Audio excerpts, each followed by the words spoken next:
कहानी की शुरुआत में हम विजय नाम के एक बिजनेसमैन को देखते हैं। विजय अपनी लाल रंग की विंटेज कार में सवार होकर अपनी गर्लफ्रेंड निशा से मिलने उसके घर जा रहा था। सफर के दौरान निशा वीडियो कॉल के माध्यम से अपने अंग दिखाकर विजय को लुभाने में लगी हुई थी, ताकि विजय जल्दी से जल्दी उसके पास पहुंचकर उसकी आग बुझा सके। विजय भी निशा के अंग को देखकर अपने चिराग को घिसने में लगा हुआ था। तभी उसे उसके बॉस का कॉल आता है। दरअसल विजय के बॉस रिश्ते में उसके ससुर लगते थे और विजय उन्हीं की कंपनी में सीईओ के पोस्ट पर तैनात था। विजय की किसी बेवकूफ़ी की वजह से हाल ही में कंपनी को भारी नुकसान का सामना करना पड़ा था। इसलिए विजय के ससुर जी यानी कि बॉस ने बोर्ड ऑफ डायरेक्टर्स की अर्जेंट मीटिंग बुलाई थी। उसी मीटिंग में विजय को इनवाइट करने के लिए ही उसके बॉस ने उसे कॉल किया था। हालांकि विजय काम का बहाना बनाकर मीटिंग में ना जाने की काफी कोशिशें करता है, पर उसके ससुर जी आज उसकी एक नहीं सुनते और चुपचाप टाइम से मीटिंग में पहुंच जाने के लिए कहकर फोन काट देते हैं। अब परेशान विजय तुरंत अपनी बीवी अनीता को कॉल लगाता है और उसे किसी तरह अपने पापा को समझाने के लिए कहता है। लेकिन अनीता तो खुद ही बोर्ड ऑफ डायरेक्टर्स की एक मेंबर थी और वह भी मीटिंग में जाने वाली थी, इसलिए वह भी विजय की एक नहीं सुनती। विजय समझ चुका था कि अब उसके पास मीटिंग में जाने के अलावा और कोई दूसरा रास्ता भी नहीं है, इसलिए वह निशा से कहता है कि आज वह उसकी सर्विसिंग करने के लिए उसके घर नहीं आ सकता। पर उधर निशा तो वायग्रा की गोली लेकर पूरी तरह से तैयार बैठी थी और जब उसे पता चलता है कि विजय आज नहीं आने वाला, तो वो विजय को लुभाने के लिए अपनी ब्रा ही उतार देती है। वीडियो कॉल पर इस अद्भुत नजारे को देखकर विजय की आंखें चौंधिया जाती हैं। विजय मन ही मन यह फैसला कर लेता है कि आज चाहे जो हो जाए वो निशा की लेकर ही रहेगा। बस इसी चक्कर में उसका ध्यान सड़क से भटक जाता है और सामने से आ रहे एक साइकिल वाले को बचाने के चक्कर में विजय की गाड़ी एक पेड़ से जा टकराती है। उस हादसे में विजय की विंटेज कार की तो ऐसी की तैसी हो जाती है, पर किसी तरह विजय बच जाता है। विजय की गाड़ी अब ना तो स्टार्ट हो रही थी और ना ही उसके फोन में सिग्नल मिल पा रहा था, इसलिए उसी साइकिल वाले भैया से लिफ्ट लेकर विजय एक कार मैकेनिक के पास जाता है। अभी कार को ठीक होने में अच्छा खासा समय लगने वाला था, इसीलिए विजय पास के कैफे में कॉफी की तलाश में निकल पड़ता है। कॉफी पीते पीते विजय को एक जानी पहचानी आवाज सुनाई देती है। उस आवाज का पीछा करते हुए जब वह कम्युनिटी हॉल के अंदर जाता है, तब वहां उसकी मुलाकात शांति से होती है, जो कि पेशे से एक डांस टीचर थी। शांति की नजर जब विजय पर पड़ती है तो उसके चेहरे से सारी मुस्कुराहट गायब हो जाती है। विजय उससे बात करने की कोशिश करता है, पर शांति उसे नजरअंदाज करते हुए अपने घर जाने के लिए निकल जाती है। विजय भी शांति का पीछा करने लगता है। विजय की बातों से ऐसा लग रहा था कि मानो वो शांति को बहुत पहले से ही जानता हो। इसी दौरान विजय के हाथों से सारी कॉफी उछलकर शांति के ब्लाउज पर गिर जाती है, जिसके लिए विजय उससे माफी भी मांगता है। हालांकि विजय की आंखों में दिख रहे हवस को देखकर कोई भी ये अनुमान लगा सकता है कि उसने ये गिरी हुई हरकत जानबूझकर की है। शांति विजय से कहती है कि उसे यहां से चले जाना चाहिए, वरना उसे देर हो जाएगी। तभी उधर से गुजर रहे एक पुलिस वाले की नजर उन दोनों पर पड़ती है। पुलिस इंस्पेक्टर इंद्रजीत सिंह सबसे पहले शांति से यह जानने की कोशिश करता है कि कहीं विजय उसे परेशान तो नहीं कर रहा, जिस पर शांति कहती है कि विजय तो बस उससे बातें करने की कोशिश कर रहा था और वह भी विजय को जानती है, सो परेशान होने वाली कोई बात नहीं है। इतना सुनने के बाद इंस्पेक्टर विजय का नाम पता लेकर वहां से चला जाता है। इसके बाद शांति विजय को अपने साथ अपने घर ले जाती है। घर पहुंचते ही विजय शांति से सबसे पहले यह पूछता है कि वह 10 साल पहले अचानक कहां गायब हो गई थी। दरअसल 10 साल पहले विजय और शांति की शादी हुई थी, पर एक दिन अचानक शांति गायब हो गई, जिसके 10 साल बाद आज दोनों वापस मिल रहे हैं। शांति तो शॉवर लेने चली जाती है और इधर विजय कॉफी बनाने में लग जाता है, लेकिन उसके अंदर हवस इतनी ज्यादा मची हुई थी कि वह चुपचाप दबे पांव बाथरूम के पास पहुंच जाता है और शांति को शॉवर लेते हुए देखकर अपना चिराग घिसना शुरू कर देता है। कहीं ना कहीं अंदर शॉवर ले रही शांति को भी यह एहसास हो चुका था कि विजय उसे देख रहा है, पर वो उससे कुछ नहीं कहती। शॉवर लेने के बाद जब वह बाहर आती है, तब विजय उसे गर्मा गर्म अदरक वाली चाय बनाकर देता है।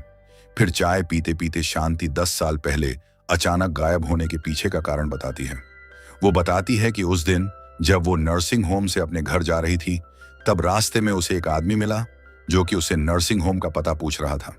उस आदमी के साथ उसकी प्रेग्नेंट बीवी भी मौजूद थी, जो कि गाड़ी में बैठी दर्द से कराह रही थी। इसलिए शांति उनकी मदद करने के लिए उनके साथ उनकी गाड़ी में बैठ गई। फिर उसके साथ क्या हुआ उसे कुछ याद नहीं। जब उसे होश आया तो वह किसी दूसरे शहर में थी। उसने विजय से संपर्क करने की काफी कोशिशें भी की, पर वह असफल रही। उसे लग रहा था कि शायद कोई है जो उसे जान से मारना चाहता है, इसलिए वह काफी डर गई थी और यहाँ इस शहर में आकर बस गई। विजय शांति से पूछता है कि आखिरकार वह उस दिन नर्सिंग होम गई ही क्यों थी। तब शांति उसे बताती है कि वह प्रेग्नेंट थी और विजय को सरप्राइज देने वाली थी।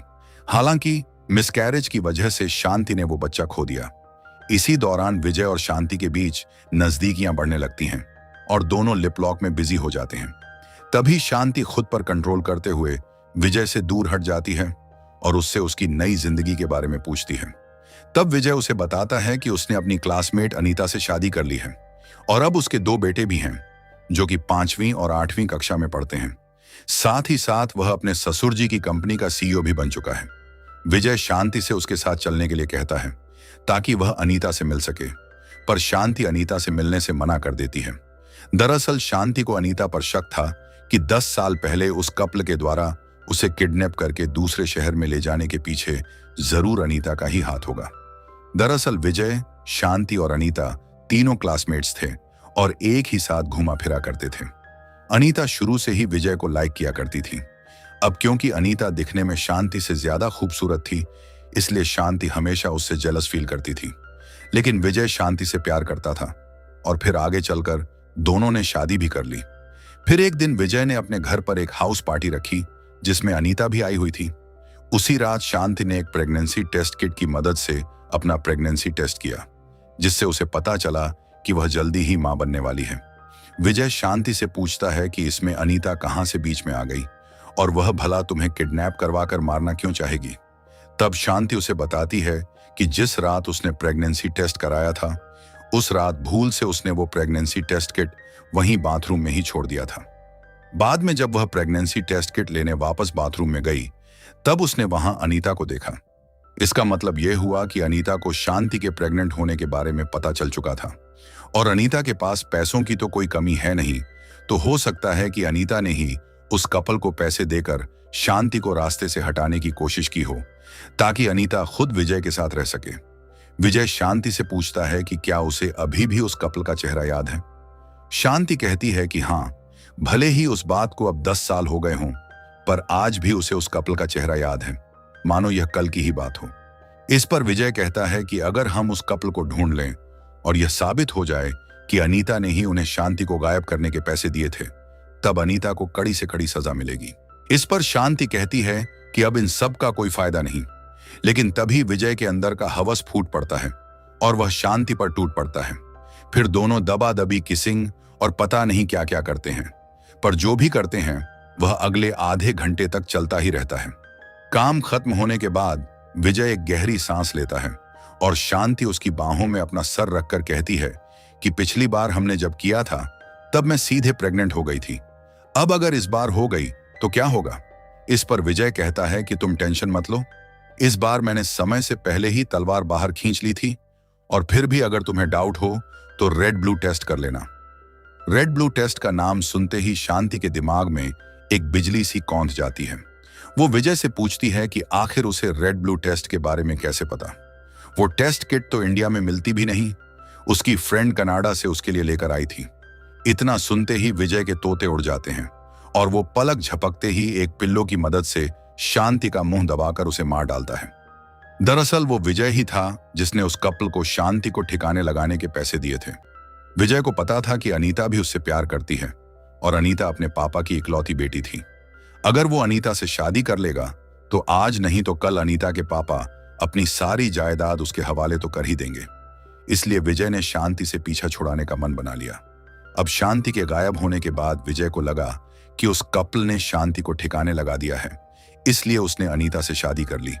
पर 10 साल बाद जब उसकी शांति से मुलाकात हुई तो उसके तोते उड़ गए। और तो और शांति को उस कपल का चेहरा भी याद था जिसकी वजह से विजय मुसीबत में पड़ सकता था। इसलिए उसने शांति को मार डाला ताकि उसका यह राज ही रह सके। अब इससे पहले कि विजय वहां से निकल पाता, पुलिस इंस्पेक्टर इंद्रजीत शांति से मिलने उसके दरवाजे पर आ पहुंचता है। लेकिन काफी देर तक दरवाजा खटखटाने के बाद भी जब कोई दरवाजा खोलने नहीं आता तो वह बाद में आने का मन बनाकर वहां से जाने लगता है। तभी कोने में छुपे विजय के शरीर से एक प्लेट टकराकर नीचे गिर पड़ती है। प्लेट टूटने की आवाज सुनकर इंस्पेक्टर इंद्रजीत के कान खड़े हो जाते हैं। वो तुरंत बाहर डोरमैट के नीचे रखी डुप्लीकेट चाबी की मदद से घर का दरवाजा खोलकर अंदर आने लगता है। तभी विजय खिड़की से कूदकर उस घर से बाहर निकल जाता है।